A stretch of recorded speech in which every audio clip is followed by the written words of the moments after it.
Hominidийн овгоос цоргон зүлцсэн хүн төрөлтөн болох орчин үеийн оюун ухаанд хүмүүс дэлхийд даяар тархаж, үүнээс шалтгаалan арьсны ялгаа гарч хэл яриа хөгжсөн өнөөдрийн олон үндэстэн уг зоотнууд бүрэлдэн бий болох эхлэл байлаа.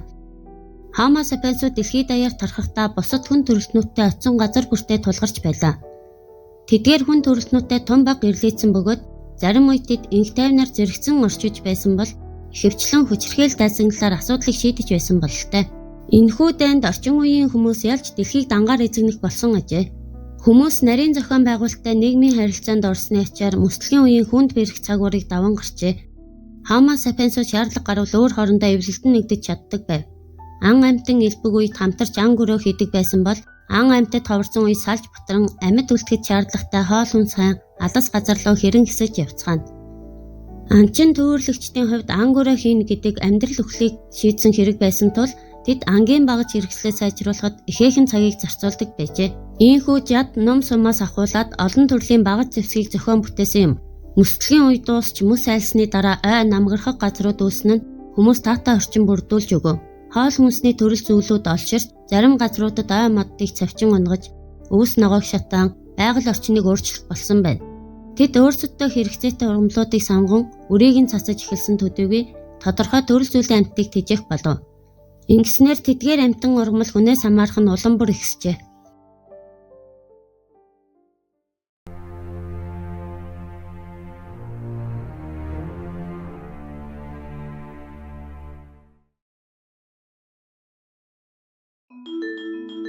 Ойролцоогоор 200 мянган жилийн тэртээ дүүсэн бий болсон Homo sapiens-ууд 40-50 мянган жилийн тэртээс Евразис даяар тархах болжээ.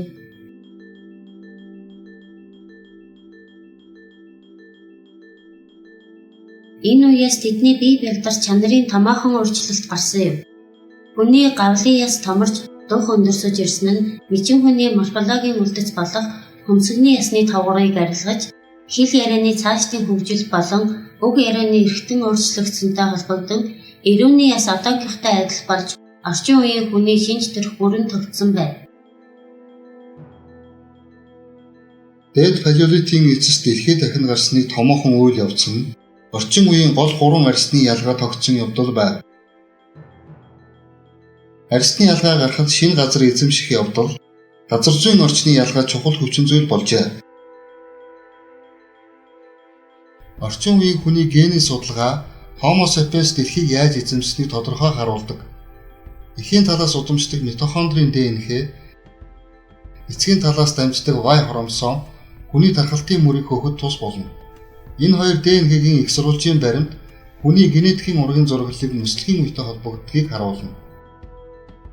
Энэхүү баримтаас өнөөгийн хүмүүс ДНХ-гээрээ 99.9% адил маш ойрын зүйл болохыг илэрхийлдэг юм. Зарим генетикчид өнөөгийн хүн төрөлхтний өвөг болох Homo sapiens-ийн тоо ихэд буурч 2000 орчим бодгаал үлдсэн үеэс шалтгаалan ДНХ ийм хэмжээнд адилхан байдгаа гэж үздэг байна. Нүүр царайны хэлбэр, арьс өнгөний ялгаа нь сүүлийн 200 мянган жилийн туршид тохиосон гений багахан мутацтай холбоотой ажээ.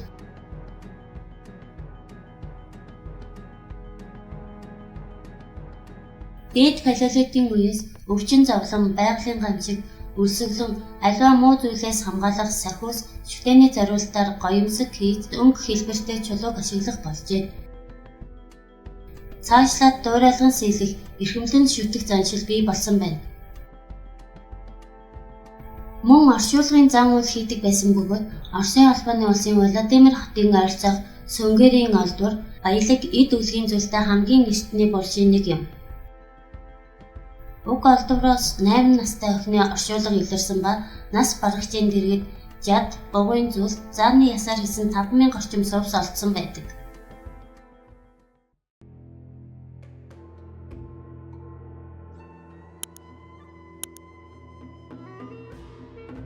Дээд палеолитийн үеийн хүмүүс агуу хангалыг оромж болгон ашиглаж байснаас гадна номор дулаан газарт урт маягийн сууц барь суух болсон бөгөөд малтлах судалгааны явцад тэдгээр сууцанд гал тулж байсан уул нурууд олдсоор байна. Үр хүүхдээ асарч байжуулах, гал голомтоо сахих, гэр орныхоо бүхий л аж ахуйг хөтлөн нийгмийн амьдралыг залгуулахад эмэгтэйчүүд зангилах үүрэг гүйцэтгэдэг байв.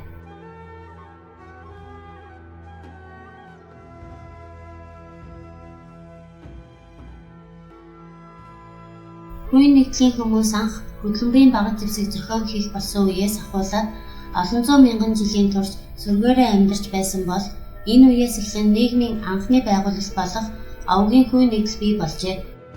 Гэхдээ бүлгэрээ гэр бүл боловсрож байсны улмаас хүүхдийн эцгийг тогтоох боломжгүй тул овгийн харилцаанд эхийн талыг баримлахад хүрч эхийн эрхт ёс бий болжээ.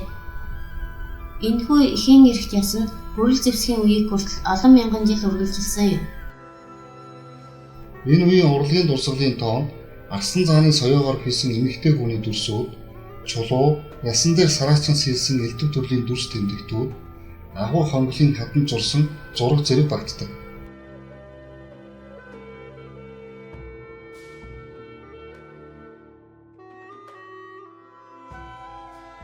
Үүний нэгэн жишээ бол Австрийн Виллендорфоос олдсон шохон чулуугаар сэлсэн эмэгтэй хүний баримл юм. Венера гэж нэрлэгдэх яс чулуугаар хийсэн энэхүү эмэгтэй хүний биеийн галбиртай олдурууд нь Франц, Итали, Австри, Чех, Оросын чулуун зэвсгийн сургуулиудаас олдсон бөгөөд ихэвчлэн жирэмсэн эмэгтэй нүүргүй дүрсэлсэн байдаг.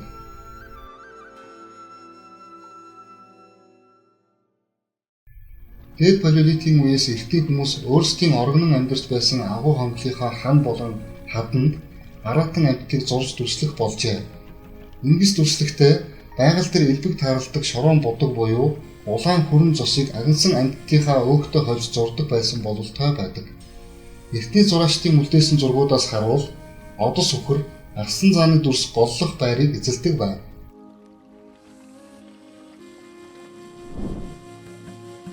Энэ үеийн хадны зосон зургийг анх 1879 онд Марселини де Сао Толо гэгч Испанийн Алтамирийн агуугаас олж илрүүлжээ.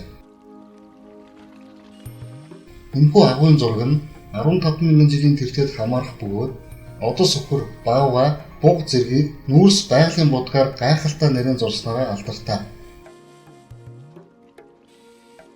Үүнийг өмнөд Европын палеолитийн үеийн Мадлын соёлын хүмүүс бүлдээжээ. Алтамирийн агуйтай ижил төстэй гайхамшигт зосон зургууд бүхий томоохон газруудын тоонд 17,000 жилийн настай урлагийн бүтээл бүхий Францын Ласко агуй,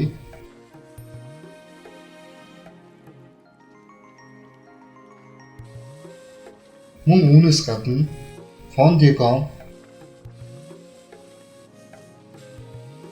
Роа Фрер, Ньо, Камбарел зэрэг агуйнууд ордог.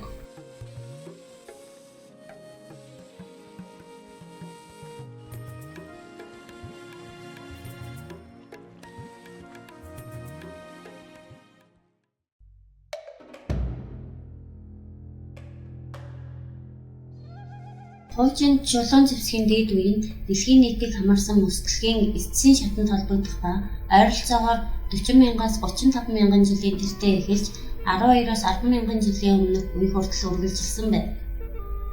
Тухайн үед хурд тундас эрс багассаны улмаас тус орны томоохон уул нуруудаар дунд палеолитийн үед тогтсон мөсөн хучлаг тал хөндий рүү бууж одоогийн онон, хэрлэн, туул, орхон, сэлэнг зэрэг их гол мөрнүүд усаар улам марвижин орчин үеийн урсгалын баримтай болжээ.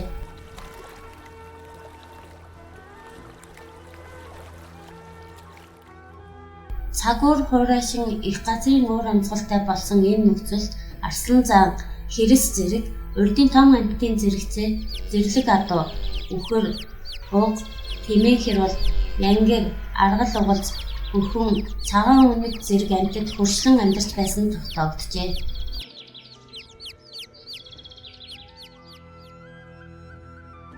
Дунд палеолитоос дээд палеолитэд шилжих үед орчин үеийн хүн буюу Homo sapiens sapiensууд Төв Аз, тэр дундаа Монгол нутаг суурьш болсон юм. Энэ нь чулуун багж зэвсгийг шинэ арга барилаар хийдэг болсноор илэрдэг. Энэ үед гонцгой хэлбэрийн үлдцээс нингэн урт утхан залтас тал бүрээс нь уртаашин цуулж түүнийхээ эрэмгийг нэг ба хоёр талаас нь дахин холтчин засаж хурц ир гаргадаг болсон байна. Чулууг цуулах ба сэлтлэн ирлэх болсон нь тэр үед чулуун зэвсэг хийх үйл ажиллагаанд гарсан нэг ёсны шинэ ансан арга байжээ. Дээд палеолитийн үеийн Монгол нутаг дээр амьдарч байсан хүмүүсийн яс олцсноороо онцлогтой. Хинтээ аймгийн Нориглон сумын салхитын хөндий хэмээх газраас 35,000 жилийн тэртет холбогдох хүний гавлын ясны оройн хэсэг олдсон бол мөн Өмнөгов аймгийн Булган сумын нутаг хөтөл усны агуугаас 25,000 жилийн тэртет холбогдох хүний үүдэн шүд саяхан олджээ. Энэ үеийн хүний үйл амьдралын уул мөр болох чулуун зэвсгийн зүйлс манай орны өнцөг булан бүрт түгээмэл байдаг бөгөөд тухайлбал Өвөрхангай аймгийн Хар хорон сумын нутаг Мойлтын ам, Мөн сумын нутаг Орхны хөндийн суурин,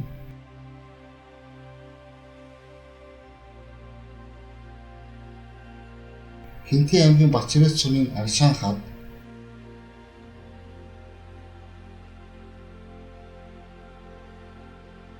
Аргангай аймгийн Цэцэрлэг хотын орчим Цацын нэрг,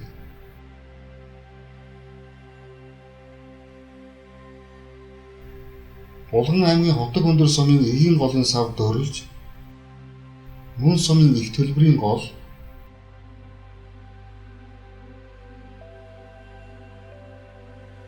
Булган аймгийн Сэлэнг сумын Үлзий бүрэнгийн ард, Цагаан хөтөл, Баян-Онгор аймгийн Үлзий сумын Их булган, Улаанбаатар хотын ойролцоох Сонгин уул, Буян тухай, Баян үлгийн Ховд аймгийн нутаг Монгол Алтай нурууны салбар уус,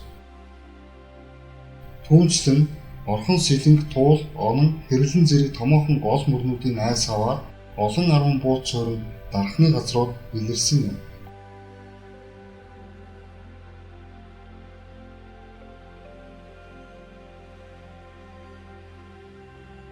Хэдийгээр дээд палеолитийн үед чулуун зэвсгийн шинэ аргууд бий болсон боловч дунд палеолитийн үед хэрэглэж байсан зэвсгүүд шахагдан алга болоогүй юм.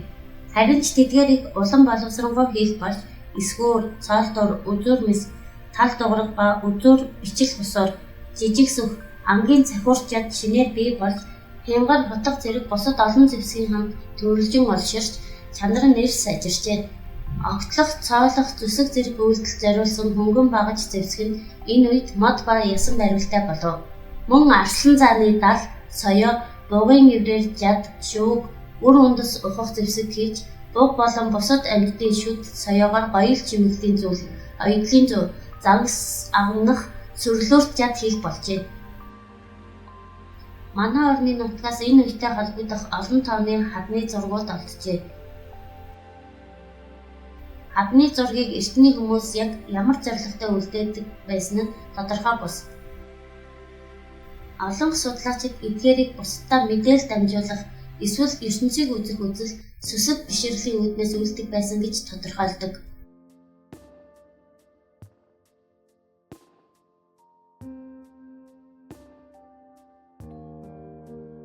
Хадны зургийг зосон ба сэлмэл хэмээн ангилдаг бөгөөд зосон зургийн энэ үед хамаарах томоохон дурсгал нь Ховд аймгийн Манхан сумын нутаг Хойд цэнхлийн агуугаас олдсон юм.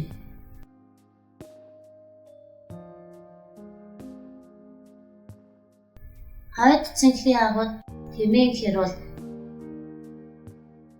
Арслан зан, Аргал, Одос үхэр тэмээ зэрэг амьтдыг бодит байдлаар дүрсэлсэн байдаг. Энд дүрслэгдсэн тэмээ хэрүүл нь Монгол оронд дөрөвдөгч галвын сүлээр нутаглаж байсныг гэрчлэх баримтууд, тухайлбал тэдний өндөгний хальснууд ихээр олддог билээ. Хадны сэлмэл зургууд Ховд аймгийн Манхан сумын Ишгэн толгой, Буянт сумын Чандамн хар үзүүр, Увс аймгийн Сагил сумын хад үзүүр, Хинтээ аймгийн Бачирээт сумын Аршаан хад, Баян үлгийн аймгийн Улаанбус сумын Цагаан салаа, Бага айгур голын сав зэргээс олджээ. Эдгээрээс Ишгэн толгойн хадны зураг бар дүрслэгдсэн байдаг бол Аршаан хадны зураг савгад хэрэгс дүрслэгдсэн байдаг нь эдгээр амьтад тухайн үед Монгол оронд нутаглаж байсныг гэрчилдэг.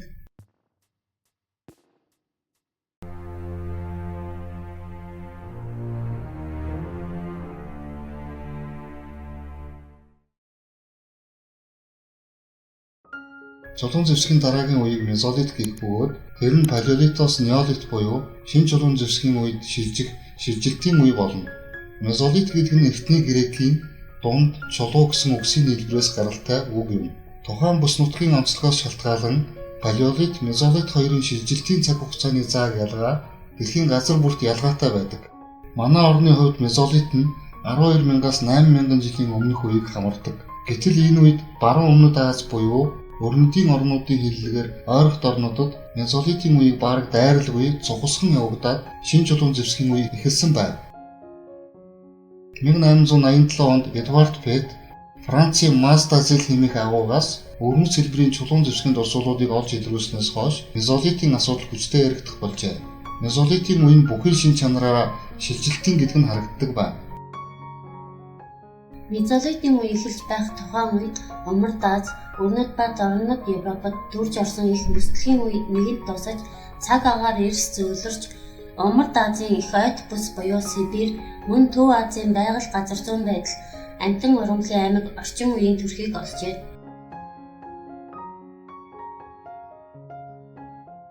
Эсэн мянган жилийн өмнөөс мөсөн бүрхүүл хайлж далай тэнгисийн усны түвшин дээшилснээр Евраз, Америк хоёр бие биесээ тусгаарлагдаж зүүн өмнөд Аз хойг болон хувирсан бол Япон, Британи зэрэг арлын орнуудын олон аваг аймагуд их газраас тусгаарлагдан үлдсэн байна.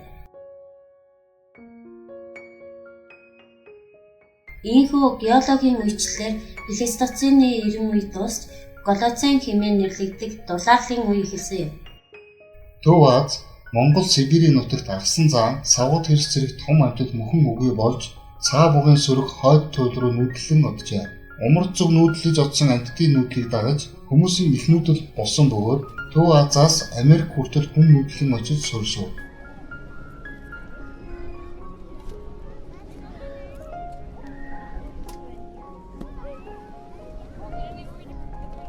Шинэ газар нутаг эзэмшигтэй холбогдож хуучин овог задрах, шинэ овог үүсэх зэрэг хүй нэгдлийн овог бүлгийн бүтцэд зарим нэг өөрчлөлт гарснаас гадна хүмүүс палеолитийн үеийнхтэй адил бус зэрлэг өрөмдөс түүж ургамлыг гар хадуураар хадгалах болжээ. Харин зарим нутагт ан агнуурын шинэ хэлбэрүүд болох загасчлах ажил илүү хөгжиж сөрөгт жад, сэрээ, дэгээ, амьтны сүүлний үсээр хийсэн тороор загас агнан суурин амьдралд шилжих болсонтой холбоотойгоор хүмүүс дахин олон хүн бүхий овог болон нэгдэх болжээ. Хэдийгээр ан агнах хөдөлгөөнт амьдралын эхээр цөөн хүнтэй олон овог бүрдэж байгаа боловч нийгмийн харилцааны хувьд урдын адилд хамтын хөдөлмөрт нөхцөлсөн нийтийн өмч бүхий харилцаа хэвээр занхилж байна.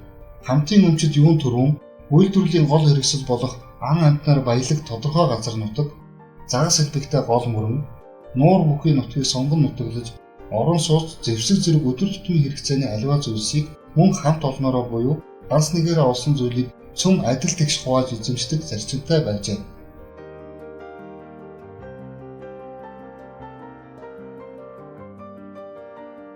Палеолитийн үеийн хүмүүсийн агнаж их мах авдаг байсан том ангууд үгүй болсон нь тэдэнд арга буюу олон тооны жижиг хурдан хөдөлгөөнтэй амьтдыг агнаж урд нь том ан агнахтаа хэрэглэж байсан шигээ их хэмжээний мах олж авах хэрэгтэй болжээ.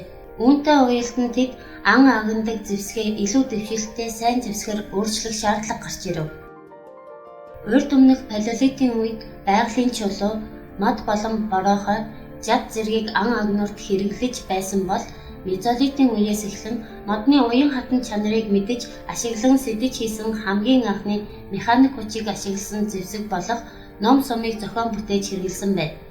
Чулуун зэвсэг хийх арга барил цаашид улам сайжирч дээд палеолитийн үеийн зэвсгийн хамт ур хийц сайтай бичил чулуун зэвсэг хийх явдал зохицох болов. Бага хэмжээний үлдцээс нарийн жижиг ялтас цуулан авч хажуу талыг нь зариуд ирлэн мод ясаар хийсэн ишинд түүнийг суулгаж бэхэлсэн зуулга зэвсэг, ялтас ба ялтсан залтсаар хийсэн усуур, хотхон ялтсаар хийсэн үзүүр мэс сумны ялтсан зэв хэрэглэх болсон байна.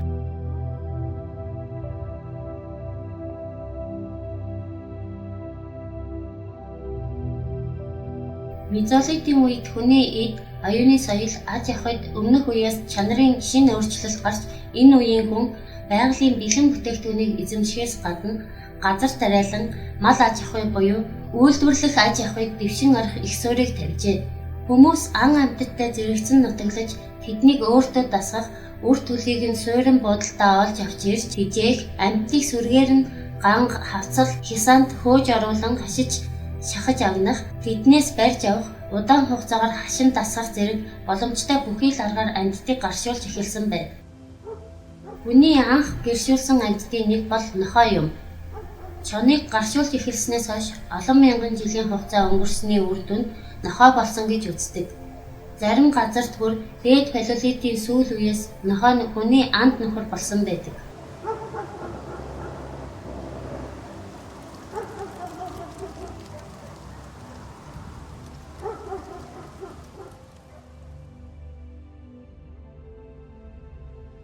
Мөн зэрлэг буурчих дургамал, сэвэг зарам, арваа, эрдэнэ шиш, бандуг хураан авч ургамлыг тарьж услан зэрлэгийг нь зулгаах замаар арчилж байснаа үрийг нь суулган тарих болов. Амьтны ясны судалгаа болон тариасан ургамлын хүнсний үлдсэн 11 мянган жилийн өмнөөс зарим газарт ан аваар хоолдог байснаа аажмаар тариасан хүнс хэрэглэх болсныг харуулдаг. Хүмүүс газар хаглан тариа тарьж ургаж сурааж эхэлснээр нүүдлэн явах нь багасав. Энэ үед томоохон байнгын суурин газрууд хөгжиж эхэлжээ. Ефрат мөрний хөндийн абуу хүрээрад газар тариалангийн жижиг суурин, малын хашаа, нарийн жимээр тусгаарлагдсан шавар суусууд бүхий тариаланчдын суурин болов.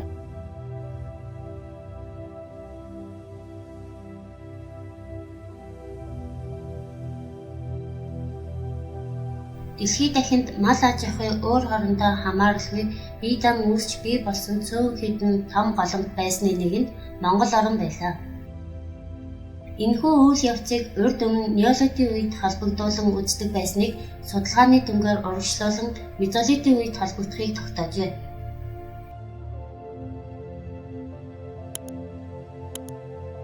Мезолитийн үед холбогдох чулуун зэвсгийн дурсгалууд Дорнод аймгийн Халх гол сумын Хэрэ уул,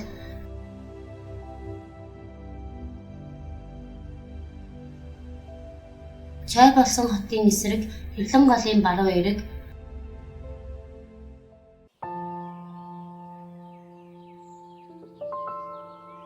Өвөрхангай аймгийн Майлтын ам,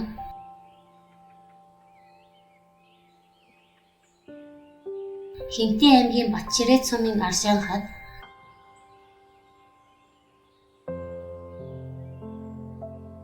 Баян-Онгор аймгийн Баян өндөр сумын Чихэн агуй,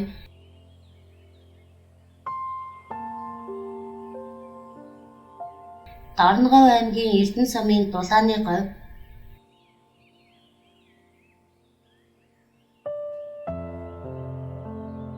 Өмнөгов аймгийн Булган сумын баруун зүүн хайрхан уул болон Баян үүлгийн ховд, Гов алтай, Дунд говь, Сүхбаатар аймгийн зарим газраас олдсон байдаг.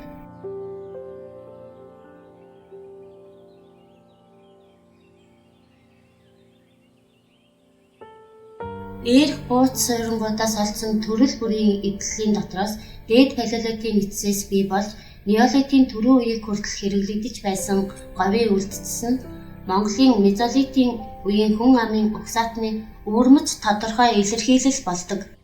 Засагдсан байдал хийц зэргээрээ ялтас зуулах зориулт бүхий бусад төрлийн үлдцээс тод ялгарах энэхүү эдлэлийг Өмнөгов аймгийн Булган сумын нутагт орших Баян цагийн суурьнгаас анх илрүүлсэн бөгөөд анх олдсон бүс нутгийн нэрээр говийн үлдц хэмээн томьёолсон нь цаашдаа чулуун зэвсгийн судалгаанд нэрлэгдэж хэвшжээ. Энэхүү өвөрмөц хэлбэрийн эдлэл бичил ялтас цуулахад зориулагдсан бөгөөд хажуугаасаа завь хэлбэртэй харагдана. Говийн үлдц нь баруун зүгт Дорнод Памир, Умар зүг Якут, дорн зүгт Япон хүртэл тархсан байгаа нь Төв Азийн гүнээс Сибирь, Берингийн хоолойг дамжин Умард Америк, улмаар Японы арлууд хүртэл хүн нүүдлэн очиж нутгалсан буюу угсаатны шилжилт явагдсныг гэрчив. Мезолитийн үеийн археологийн дурсгалууд дотор хадны зураг онцгой байр суурьтай. Эдгээрээс дурдвал Хинтээ аймгийн Батчирээт сумын нутаг дахь хэдэн зуун тамга бүхий Аршаан хад. Увс аймгийн Сагил сумын нутаг дахь амьтны хүүсийг цохон үзүүлсэн болон үхэр хөтөлсөн хүний дүрс бүхий Можогийн хадны зураг. Дундгой аймгийн Дэлгэр цогц сумын нутаг дахь амьтдын зургийг дутуус хэлээд орхисон дүрс бүхий баг газрын чулуу зэрэг байна.